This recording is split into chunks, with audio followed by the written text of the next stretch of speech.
Hi, everyone, and welcome back.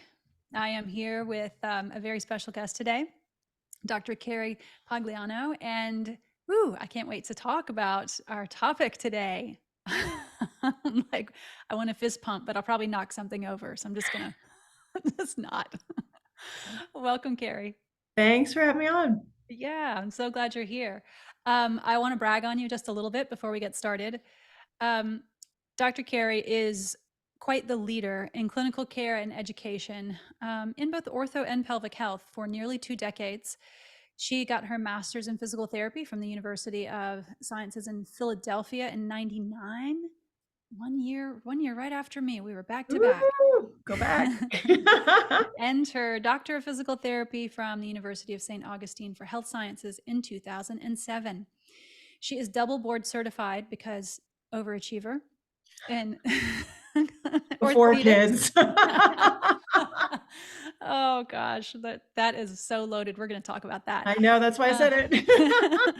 and in women's health too, and also holds manual therapy certification as well. So she is the owner of Carrie Pagliano PT LLC. She has been a leader for over 10 years, founder for Pelvic Physical Therapy Clinical Program, residency at MedStar Georgetown University in DC. And she's quite active in APTA, that is the American Physical Therapy Association, and is a past president of the American Academy of Pelvic Health. Welcome. Thank you. I'm tired just listening to that. Yeah, that is the perpetual state of being a female and particularly being a mom. But you've accomplished so much that it's worth a pause. I think that this is a good place to jump off because, as women and as women who are entrepreneurs, we often will beat ourselves up over woulda, shoulda, coulda. I could be doing this. I should be doing that. But if you just take that moment and listen to your bio get read, you're like, I've done stuff. Glad I did a lot before I had kids. I front loaded that. Yeah, that is very true. And I think that is a great segue into what we're talking about today, which is how moms get back to activity, movement, taking care of themselves, plugging into their self-care, which is a word that's thrown around so much. And oftentimes it's like mindfulness, right? A few years ago, the word gets tossed around so much that you begin to wonder if it means anything at all, or if it's just this word that's reserved for people who can afford it. Right. So our topic today is moms, what do you do to get back to yourself and your new identity in the postpartum? Yeah. There are a lot of challenges that have been identified, some casually, some in the literature, like formally. These are the obstacles for moms getting back to postpartum health, to being active again. So, what do you have to say about that? What are those barriers? That's such a huge question. Because as if you're a mom, you understand that going into thinking about being a parent, being pregnant, like you have this idea, this expectations, and then you walk through this magic portal that you cannot understand what it's like until you get to the other side of the portal. Everything you can hear the exact same words, but they're very, very different. Um, and I mean, there's so much. I joke that the second that you conceive is when you start to lose control. And for so many of us who are older moms, in the DC area where I live, my average pregnant postpartum client is in their late 30s. I had my first at 34 and my second at 36, and I feel like I was young for around here. We like to control things, and you think that you can control all that, and you have this plan set on how things are supposed to go. And um, most of the time, it's going to be different from what you had planned. And um, it's probably one of the first times that you don't have active control over what that looks like unless you have unlimited resources. Mhm. And some of it can be with you, some of it can be with your kids, some of it can be with family, spouse. Like it's so many things that kind of come to a head. Plus, oh, by the way, you're trying to find who you once were while you're becoming this other person role, and you have fluids coming out of every orifice of your body. You're, you know, sleep deprived, not sure what to eat, constipated, like, oh, by the way, all of that. So, Mhm. and I think you can logically understand it if you haven't gone through it, like, oh, this will be hard. But if you have gone through that, you understand that in a visceral way that will probably make your nipples kind of retract in a little bit. um, so when I'm talking to women who are thinking of getting pregnant or are they're already pregnant, we start that conversation early. And I talk about the portal. I was like, look, you're going to hear things from me right now. And you'd be like, yep. Mm-hmm. And some of it, you're going to be like, she's full of shit. My situation isn't going to be like that. I'll do better. I said the same thing. And then other things you'll hear in the same way on the other side. And so I think the first thing is just whatever timeline you have figured out, assume it's going to be different. Whatever map you have figured out, make it loose because it's going to be different. And some of those things you can control and some of them you can't. And the sooner you learn to be flexible and open to change, and a dear friend of mine, Cecily DeStefano, once said that, you have these balls and some of them are glass and some of them are rubber, Mhm. and don't drop the glass ones. And I said that to somebody recently. Oh, maybe it was you. And you were like, it was Yes. you. And you're like, well, I'm planning on dropping some rubber ones. And I'm like, go you. Uh, I was like, wait, that was you. And Yes. so I think the sooner you kind of get your head around to that idea, the easier it can be. But the first setup that we do it ourselves is we set up these expectations about a situation that we have no sense of what that possibly will be for our N of one. Yeah. Yeah. And I think that one of the things is like we have these personal expectations and then we're shouldering societal expectations. Mhm. I was very similar in that I had my first at 32 and my last at 37. So, and then one in between that is a wild is a wild thing, and it took a while to figure out whether I was going to have a third or not. But the thing is, you're shouldering everything that you mentioned, and then I think it's worth teasing out that societal and cultural pressure and expectation that I recently read, and I hope that I get this right. This was, and I believe, on the Holistic Psychologist. It was on Instagram.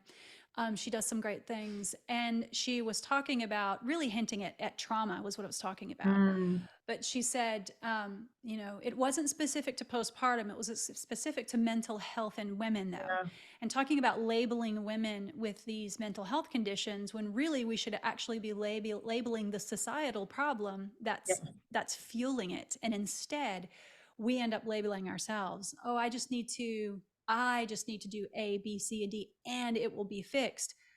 right. But if we pull back and go, well, what if society stopped pressuring moms to think that they can just bounce back? What if society actually supported moms instead of, and this is another thing that we should talk about, the single 6 week postpartum visit, and then Yeah, saying, okay, you're ready to run, right? yep. Like I saw one of your Instagram posts, which it's funny, not funny, right? That's got to be a hashtag, funny, not funny. It is. um, where it was the giraffe trying to walk. Oh, yeah. That one, Mhm. when your OB clears you, to return to whatever your activity is, and Yeah. you're just stumbling in and out of the Oh, office. So yeah. I think that it's worth a pause to say to moms, hey, look, by the way, you're laboring, literally, you're laboring under expectations that no one could thrive under because we don't have the support system yet. And one of those is this single 6 week visit thing. Yeah. And I mean, the other thing too is, you talk about societal expectations. We want to wrap our arms around some of them. We want to wrap our arms around, I'm a strong pregnant mom, not realizing that strong in pregnancy isn't remotely close to strong in postpartum because you're in literally a different body. And it's, I think that, again, I think that's where we set ourselves up is, you know, even if we are active in pregnancy, that doesn't equate to you pick up and where you left off in pre-pregnancy. Like there's so much to be done and really where you almost have to put yourself back in that place of, post-surgical or post-injury or something along those lines. But another societal expectation. Oh, by the way, now you're supposed to, be Lady Di and Mhm. walk out the door and be in a cute dress and pre-pregnancy jeans and we are rewarded for having our baby at the gym and showing how we're working out. We're showing them, we're a great example and we're doing all this stuff. Meanwhile, we're sleep deprived and constipated and our nipples are hamburger and all that other stuff. So it's this weird juxtaposition of we want to be these things, but I think we're also being sold, like you and I are the generation of that you can have it all and that you should. And then the Instagram generation came up and said, this is what perfect looks like. And, Sheryl Sandberg, lean in. Okay. The hustle is sexy. Like, no, Mhm.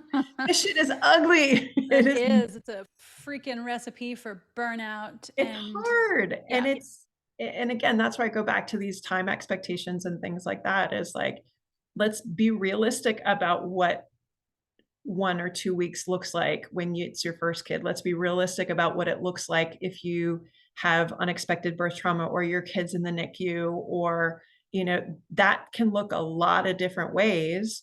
And okay, it can look like going out for a walk and doing these things, but it also, I very much remember 2 weeks postpartum, if I could get out the door by myself, there was crying involved. There was like maybe 2 blocks down the street, like and I bring attention to that because I felt like an utter freaking failure when, damn girl, if you got out of the house and good for you. Yeah. Yeah, I'm remembering back to when I had my second. And um, you know how friends will have a meal train and they'll bring some food Yeah. over or whatnot. Well, a well-meaning set of friends, unbeknownst to them, brought over food that gave us food poisoning. Uh-huh. Food poisoning is bad when you haven't pushed something out of a small opening. You're freaking me out because like, you literally just reminded me I need to Oh. make food for the mom across the street. She just had her baby a month ago. So I was like, okay, no food poisoning. That's right. It was awful. There were multiple adults passed out in hallways, Oh and my God. yeah, Now I'm because the adults terrified. that were trying to care give me, like, literally got so sick Oh they gosh. blacked out in the hallway. So your postpartum can look really different. And I wasn't laughing because, of course I got it too, which was awful, awful. It was the double awful. You don't want anything coming out of there. And then you got food poisoning on top of it. So I'm really deeply empathizing with moms and what you said about just being able to get out the door. I was just trying to like, get out of the bed, Yeah. in the first 2 weeks. Yeah. Having to have a neighbor who I just met, like, show up. um, she's not a rando anymore, but she was completely a random person. I had no one in town, no one to lean on. Yeah. And she came in and was bringing William, my second, to my bedside just so I could nurse him, and she'd take him away again because I was too sick to get out of bed. It was Yeah. yeah, it was fun times. So all you moms out there, it looks, it can look all different ways, but you can plan tight, but definitely run loose. Yeah. Definitely. Yeah. Definitely. So that's another point I wanted to make in talking to you about what you do with helping moms get back to Yeah. activity postpartum, and that is to it's like a mantra, like, stop asking if you're doing it right. There's like Oh my gosh, right or yes. perfect way, and Yeah. I know you talk about that a lot. So Yeah. I mean, and this is the other point I want to make. And there's times that I feel like, both of us, our kids are older, And people are like, oh, this is just something that you learn. It's just for when you have newborns or toddlers or things like that. No, no. This is a skill set. If you learn this now, you're going to use it later. Trust Oh me. God, yes. Um, yeah. No, I mean, there's no right. And there's no promise or promissory note that you sign that say, if you do X, Y, and Z, you're promised this thing or this perfection. And I, I don't know who keeps perpetuating this idea. And that's where, again, like we have these conversations in pregnancy about, um, the research says that if you are active in pregnancy, you'll be, have an easier, delivery, your baby will be healthier. What if you can't? What if you have placenta previa? What if you have Hmm. issues that, medically you were unable to do this? Does this automatically mean that you and your baby are screwed? No. Yeah. And I think that's one of the first things to start to think is, yes, we all would like the most boring pregnancy, delivery, and postpartum ever. Like, definitely. But there may be things that come up that you kind of have to do the best you can with what you have, and you have to also be aware that you're going to make the best decisions that you have at the time with the information that you are given. Like, if I had to do pregnancy postpartum over again, I would totally do it incredibly differently.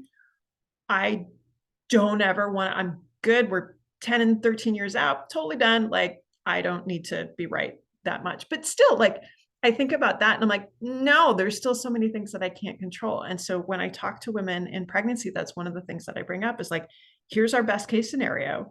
I am here for you. If, red flags, yellow flags come up, we'll talk about it, we'll process it, we'll work through it. The closer we get towards the end, we'll start planning delivery. We'll also start planning postpartum because your brain is shot the second you walk out of the hospital or have the baby because you've got so much stuff going on. I like to do pre-planning to say, hey, in those first couple of weeks, you're going to get your head above water. Hmm. And then you're going to come in. And this is where, unfortunately, I'm seeing this falling off. In 2018, ACOG put out their fourth trimester guidelines about earlier access to care. And I Hmm. think COVID screwed it up because I think we just have a mass exodus from healthcare right now, and there's not enough physicians to float around. And I'm not getting moms that are getting that 2 to 4 week check-in, virtual or in person. So that's where I really double down and I'm like, look, there's so much that we can help you with at that point. Resources, get you a lactation consultant, get somebody to help you with feeding, sleeping, all of that stuff. We can talk about nursing positions. There's so much stuff that we can do there, but we can also troubleshoot. Hey, you've got some tearing. Let's keep an eye on that scar, especially if nobody else is. If it's C-section, let's make sure, things like that are how to get out of bed. You're not counting pills. I definitely counted pills my first time. Like little things like that. And then here's some basic exercises that just will help you find yourself in your body again, find coordination. And that's where I think there's such a huge benefit to early rehab that we appreciate in orthopedic post-surgical care. That I don't know how this all gets missed in postpartum, but my Hmm. patients are so much better off at that 6 week mark if they've been doing a little bit of moving. And this is beyond just walking, like walking's in there, house care, baby care is in there, but like a couple minutes to find breath and to find coordination and to reconnect with your abs that have changed zip codes, a couple times here. And then they have their 6 week, and I let them understand this is what you should expect out of your 6 week. Birth control, make sure, things aren't outside of your body that should be in your body, and make sure that you're not going to kill yourself. That's basically their job, and ooh and on over your baby in about 7 minutes. Hmm. Anything beyond that, you should not necessarily be expecting that. If you need, somebody to check out your exercise program and clear you to go back, that they don't have, basically nothing's flying out of your body. You're not dead. You can go. That's Hmm. basically what they're saying. Yep. But at 75% soft tissue healing. So we're not even like full soft tissue healing. And like, yep, totally good to go with no understanding Hmm. of what that might look like. And so we'll do a check again at that 6 week mark. And it's interesting. We just got return to run guidelines in 2019 from the UK, from uh, Emma Brockwell, Tom Goom, and Grania Donnelly. And I've been using them for return to anything at this point because it's one of the few things that we have that organizes understanding balance. What's your balance look like? Because Lord knows that changed with your center of mass. Understanding hip strength, core strength, impact, understanding impact, because I don't care if you're not a runner, but you're going to Still have to gonna have run it. across a playground chasing after some toddler at some point, and you do not want to feel things coming out of your body. Trust me. So why don't we start to incorporate that, much less if you want to go back to Orange Theory or, whatever. So when I kind of spelled that out to be like, okay, then we're going to see kind of what deficits do we truly have. And then let's look at what your expectations are. And I go further than that. I go, hey, let's get your maternity leave program set up because that's going to be good. But where people miss the boat is they don't continue on to return to work. And that's where the ball gets dropped like crazy. So that's also the other question I ask in pregnancy is like, okay, what's your childcare plan? Because around here, the order of operations is get childcare and then get pregnant. And then also you should sign up for a pool, but that's just here. So once we know your childcare plan, then we can start to figure out where exercise is going to fit. And I really encourage moms, like, if you have the luxury, you know, pick your kid up 30 minutes late. So your time that they're in childcare will include you getting a workout in, because once you pick them up and go home, that's it. And so again, some of that is privilege and resources and that kind of stuff as well. But like training moms to put themselves first. And that's kind of that first taste of self-care is like, we just think, oh, work and home. And that I very much remember as soon as I was done with work with my first, I would go right home and be home 30 minutes later and let the nanny go. And finally I realized I was like, oh, actually, if I can add an extra hour in there, I can either go run errands or I can go for a walk or I can do something where I've got a little bit of buffer. And trust me, when your kids are older, you need that time to switch hats because you don't know if you're picking up a grenade that's live or dead, or you really don't know what you're going to pick up. And you have to be mentally and physically prepared for that. So I kind of go through that whole continuum to understand that this isn't just like a pregnancy thing or just like an immediate postpartum thing of like, hey, we've got to get this figured out long game to get you bridged to ultimately what does that look like in a year out? What do you want to be doing? And is that feasible? Like I've got moms around here that want to run, Marine Corps marathon under a year, and some are prepared to, and some that's not a great idea. And so again, can we set those expectations early and get a better sense of reality and figure out where we can push it and where we really need to find more resources? Yeah. Yeah, I remember, and I'll share this little short story because, for some moms like myself, at that time when my kids were younger, I didn't have any family around. So and I am, as a physical therapist and as an athletic trainer and as a former personal trainer, like way 30 years ago, I hate gyms. I just hate gyms. Oh, I did too. I've gotten over it, I but totally hate gyms. And even I worked in one, that was my Mhm. first clinic, was working in one. So there were multiple things converging. Like if I had that moment to go to the gym, I wouldn't, because to me it was like Glennon Doyle described it as, and it was like nail on the head. She's so good with her words. She said, going to the gym is like being chased by the tiger. Like, why do I want more people yelling at me? I have enough people yelling at me at home. yeah, And I said, oh my gosh, that sounds, that hits it. So I would have to take little snatches of time here and there, which is when I really learned about the benefits of cross training, that I didn't yes. have to do it all at one time, right? Imagine that. Imagine that. I think that's Ingesting I that, want to pause on that one for a second. Be like, okay, you and I are both like, wow, imagine that. This is our day job. Like, Yes. Yes. so don't feel Yes. bad if this is something new to you, because like this is our job and it's still novel to us. So Right. As a new mom, I had, before kids, I had the luxury of going for a half an hour run, or I'm going to go right, get my mileage in, or I'm going to go right. do the things that I want to do. I just did it.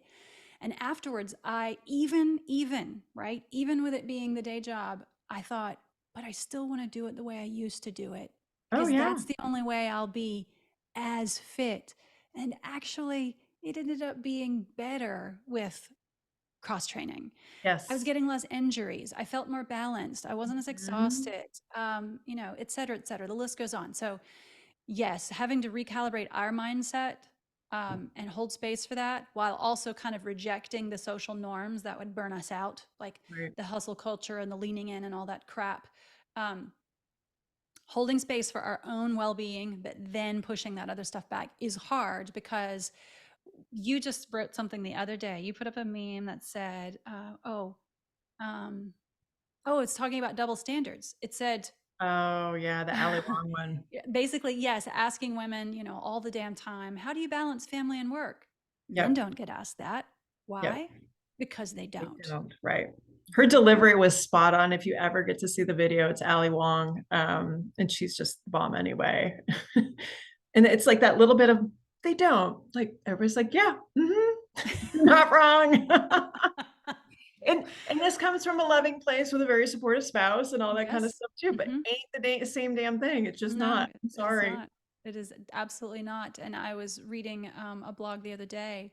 I believe it was first name is Zahn, and she mentioned she writes about motherhood all the time and double standards, and she was talking about the same thing and the pressure that this is essentially what we were talking about this earlier is the pressure that gets put on moms that we just completely take on like, oh, we're supposed to be able to do all that, but at the same Mhm. time the standards are not, you know, Yeah. held to men in the same way. Meaning, she wrote this is from her.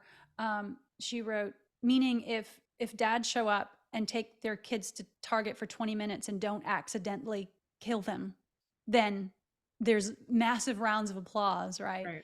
But we could have been the primary caregiver for the first 10 years getting it all right, and Yeah. there's silence. Yeah. It's like, oh, you're supposed to be able to do that, right? Yeah.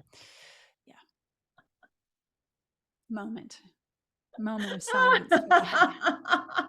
I'm just thinking about this morning and I was like, all the things that I did for my kids between 8:30 and 9:30 this morning because Uh-huh. it's all just Yeah. like secretarial crap and making sure things are done and people have appointments and Stuff's no, awesome. it's you know, making sure they have resources and being their Yeah. special teacher and being their, you know, Yeah, absolutely. You know, I coach started to and block it in time, and maybe this will help y'all listening. I don't know. If it doesn't, discard it and ignore it. But I started to block the time because if you look at the stats on how much more a mom spends with time Mhm. with housegiving and child rearing, it is substantially more Yeah. than partners would. Um, so I didn't block it to document it and go point and go, look at how much time I'm spending. However, it helped me realize that I needed to have that time. So instead Yes. of rushing off to the clinic at 8 a.m. and then with my hair on fire, forgetting my lunch, sometimes I've even Right. forgotten like my laptop cord and stuff. Oh, I'm yeah. like, hell to the no, I can't do this anymore. So I just blocked 6 a.m. to 9 a.m. And instead of succumbing to the pressure that would say, oh, just get up at 5 a.m., be a member of the 5 a.m. club. I'm like, damn it, I need 8 hours of sleep. You know, I'm not subscribing to your 5 a.m. club. And I'm You a can, you morning just gotta go to person. bed at 8. Right, right. And then the kids, they're at 8:30, you know, I'm rounding. It's like herding cats, you know, Mhm. getting all of them into bed. And then getting the laundry and the book bags and all that stuff done. So just blocking that time out, just it seems so simple, but that's the expectation now. You know, can you take a call? No, I can't. It's Right. 8:30. That's kid time. That I Yeah. cannot get any of them out the door before 9 o'clock. I do the same thing. Mine's a little bit different now that my kids are older. And I think that's the other thing too. You know, you mentioned like, hey, it can't be like if you used to be a morning workout person, like I used to run in the Hmm. morning. And when your Hmm. kids are little and can't be left alone, you can't do that. It's And so and hard to recalibrate. it's but guess what? There's some point that they will. I can't Hmm. promise you when. Um, but like I go to the gym at for a 5:30 class 2 days a week, and I'm back by the time I need to get thing 1 up and get him ready and do carpool, and then come back and I get her up and I get her ready and I get her out the door, and that's block time, like, don't talk and because it's before 8:30, it's usually not a problem work-wise, but then after school, like, I don't take work calls, even if it's from doctors after a certain time. Mhm. Um, but I also try not to bring my notes home. Mhm. And once my work is done, I try and make sure that it's done so that, if one kid's got practice, the other one can come with me and we can walk the dog and study civics or something like that. Like I can be a parent to them on that block of time too. But it makes it tight because the school day is really freaking short. I know those of you that your kids Yes. are in childcare, you're like, oh, I can't wait to not write that check again. Trust me, I understand. Yeah. But they have so many days off. They do, and when they get out at 3 o'clock in the afternoon, I Oh, have it's such to a short day. it is. If I don't have, I have to lean on, other people. It's a Yeah, village, a family yeah. member to go and pick them up because I wouldn't get anything done if I don't get to the office to see patients No. until 9, but then their pickup, I have to be there at 2:50. Basically, Right, I'm getting absolutely nothing done. So right. someone has to take over in the afternoon, Yeah. to be able to do that. But it does come down to, I don't want moms to think, oh, I just need to manage my time better. Some of Mm-mm. it is just an impossibility. Like I was that morning workout person, Mhm. and it was just awful to think that I couldn't start my day because um, exercise is probably one of the most powerful pieces of medicine, types of medicine that we have in terms of, our mental, our health. It's an anti-inflammatory, Yeah, activity. Not to mention that it just keeps us fit in general, but sleeping better, etc. Being able to manage things, cognitive power. I mean, yeah, it's amazing to be able to do that. So I don't want moms to think that it all comes down to the heaviness is on them. Just shift your mindset and manage your time better. It's definitely more than that because yeah. I don't want moms to think that the burden all falls on, them because I thought that too. Oh, Like, yeah. oh, if I was just stronger, if I was just more energetic, if I was Right. just, Now independently wealthy. I will say I have gotten better at how I use what time I have. Mm, Now I will say after my second, I don't think I went back to workouts as quickly because again, you got more stuff going on and yeah. whatever. Now, again, like, because you have so many things that you have to take them to, it's like, do you wanna sit on the bleachers for an hour? No, no, my back does not want that, my butt does not want that. Mhm. So that's where I get, maybe I'll take the dog out for a walk, or I'll be with my son, or we'll go do something else, like, and again, like, it's kinda like having an infant because the more you get kinda used to, "Oh, this is what they're doing now," something will change again. They'll have a growth spurt or, they'll, wonder week or something like that. That's gonna be the rhythm going forward. It's recognizing when the change if you can see the change coming to prepare for it, or if all of a sudden you're in that and it switches to you gotta switch strategies and, you might not be able to do that 5:30 AM class or something like that, like, you might have to shift it. And then there's always that rando thing thrown in with your husband that has to go out of town, and even though and my husband does a great job, but he takes the kids 2 mornings a week while I'm at clinic, and if he is not here, I still can't leave them alone to go to school by themselves. They've got carpool, they're fine, but so I've gotta change my entire work schedule to do that. So there's those things that get plopped in that are like rando grenades that you think you get it all figured out, Mhm.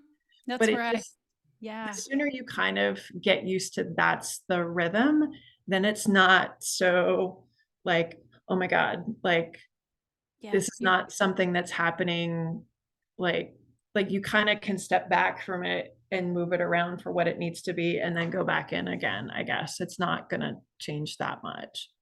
Right, because there's so many flooding emotions, feelings, and logistics in being a mom and wanting to be active Mhm. that I often have to say, okay, it's I'm borrowing from the mental health field, which we have to do a lot in Oh physical my gosh, therapy, yes. Mhm. of the dialectical behavior approach to say two things can be true at one time. I can Yes. really miss that morning workout, but I'm also going to walk the dog in the evening or push the stroller in Right. the evening or whatever it is. Yep. And I can be mad about it, but I can also, at least get it in at some point during the day, Yeah. which is good. And I had to fight with that for a while, not too long, because my first was, as all firsts are, just everything is new every day, and now my first Excellent. turns My first turns 18 in December, and everything Mm. is still new every day. So that Mhm. same lesson that I learned about not getting a morning workout in or whatever, which seems very trivial, but it's not. It's like every single day there's some emergency happening. As Mhm. parents, as moms, we have to step back and go, okay, if I miss a whole week of working out or whatever it may be, Olympic athletes don't work out 365 days a Right. year. They're not on their game all the time. They have off season, they have cross training, they have all kinds of things. So I encourage, moms to maybe think about it that way. You can't be on peak all the time. No, and not, and also too, like, not respond to everything like it's a, 4-alarm fire, Yeah. because that's not sustainable. Yeah. Yeah. So that brings us to a really good question. And we've talked about time management. We've talked about not putting all the burden on yourself for time management, not Mm. putting all the burden on yourself because there are social policies that need to change in order to better support moms in the United States, Yeah, particularly. Every country has its problems, but we don't have the policy in place that allows us to thrive as moms, not in healthcare and not in the cultural sphere, not yet anyway.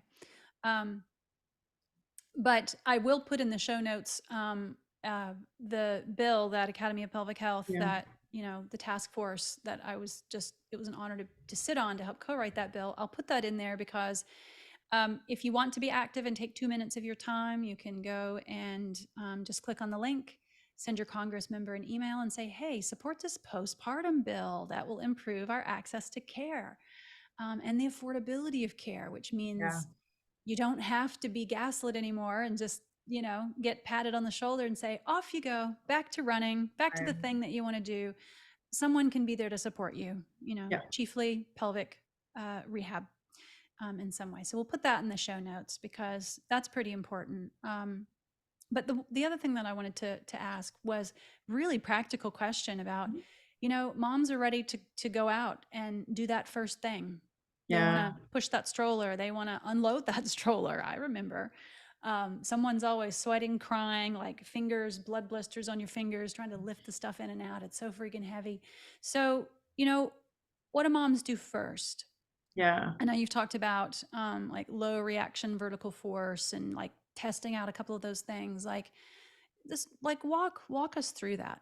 Yeah, I mean, I would say, you know, in those first, I would say 4 to 6 weeks, the expectations are really basic. Like I said, basic coordination stuff, finding breath, so on, but then also getting out, going for walks. A lot of the preparation for running an impact. Ideally, we want moms walking 30 to 40 minutes, either solo, which sometimes doesn't happen, pushing a stroller. And then a different variable is if you're carrying a baby in a Mm. carrier, obviously, because um, there's more weight there. If you have symptoms, pelvic floor heaviness or leakage, sometimes that can be more prominent or noticeable with a carrier. Um, and again, too, like it's also resource dependent. Some moms may not have a safe place that they can walk. So it's, do you have a vehicle that could get you to a mall or something that you could walk around? Are there still malls? Like, just things like that. So there's a lot even in that first little bit of getting out the door and kind of doing that in addition to, hey, I'm trying to find a sleep schedule and figure out how to put my baby in a carrier and do I go to the grocery store? Is my baby going to cry? Yes, your baby's going to cry. Um, that's kind of like the first focus is to get some of that basic stuff in, and then at that 6-week mark, like I said, we're going a little deeper and looking more specific. Are there any deficits? Did you have anything kind of coming into the pregnancy that needs to be addressed? And this is where I think there's a lot of attention paid to pelvic floor because of the delivery mode. You can have pelvic floor issues regardless of Mhm. cesarean or vaginal delivery. Um, because you carried a baby for that long. I am stands. I went through prolapse issues, leakage, abdominal separation, pelvic girdle pain, all the things. Mm-hmm. And I think that brings up another note too, that people are like, oh, well, I want to prevent. And prevention's tricky because some of it Yeah. is based on genetics and how you use things and past injuries and so on. Um, don't you think that, knowing my job, I would have prevented everything I possibly could have? And so I look back in the rear view now, and were there some things that I probably should have prepared differently for that we know much more about now? Yeah, 100%. And a lot of things that I went through probably were, again, with the knowledge I have now, years later, predictable. But there's so many things that we can do when they pop up early. And I think that's what drives me nuts a little bit, is when physicians are like, oh, that's just pregnancy, or that's just your weight gain, or no, okay. So Mm-hmm.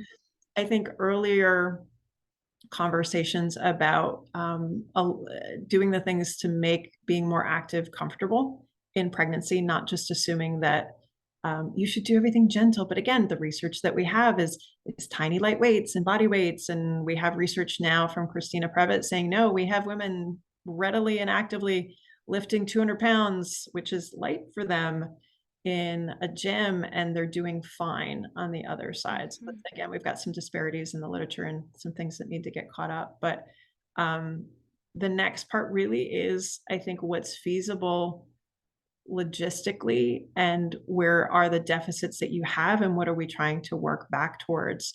And so that's where I do a lot of habit stacking stuff, because even if you find a place to put in the gym and you have maybe like 2 or 3 extra things, like for example, one of the things that comes up a lot is people don't realize how they lose their single leg balance.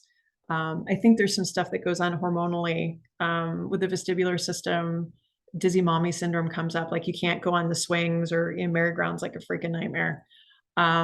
Our foot size changes, those sorts of things that moms don't realize. And maybe they also, had chronic ankle issues as a soccer player, like those things come back up. And so when you have ankle issues and you're trying to run, your foot hits the ground, it's not mitigating that impact well, it's going to kick it up the chain. And guess who's to blame? Pelvic floor. And the pelvic floor is kind of like the mom, where it's like, all right, if you don't do it, I'll take care of it. Right. And so that's where I think we get into this idea that all postpartum rehab is a bunch of pelvic floor exercises. Um, and then some people get freaked out about abdominal separation. It happens. But, I think we're doing better with that piece of it, but it very much is whole body rehab. And, depending on what you want to get back to, there's going to be some additional things that you may need to focus on. It may be ankle strength. It may be balance. It may be hip exercises. It may be core. You may not do a darn kegel while you're there. And that might be the right thing to do. And so I think adjusting our expectations as to what postpartum rehab is to prepare for your sport. So for example, for running, we might work on a couple of those things to kind of fill those gaps between weeks 6 and 8, and then maybe start a walk run program, which is not a couch to 5K, by the way, because a couch to 5K isn't like a return after injury. It's a return from you haven't done anything. And those are two different things, and doesn't take into account hormones and pelvic floor and all that stuff. But that's what a lot of people turn to. And they turn to something that's not appropriate for that scenario. And then they end up with shin splints, or they overrun and end up with hip flexor tendonitis, or all of a sudden they've got leakage, and then it just blows up. And so I think the other thing is, return to postpartum requires repetition for a couple of different reasons. One is so you don't throw yourself off the cliff with the lemmings. When I do a run walk program, we may do the same run walk ratio 2 to 3 different times. And the reason why is, one, we're building time under that task. You're building up endurance. You're getting used to that, but you're also building confidence that if it went well once, it went well 3 times, and you can do that pace or that ratio or whatever it is. And you've got that before you move on. If you switch variables every single time and something bad happens, you're going to freak out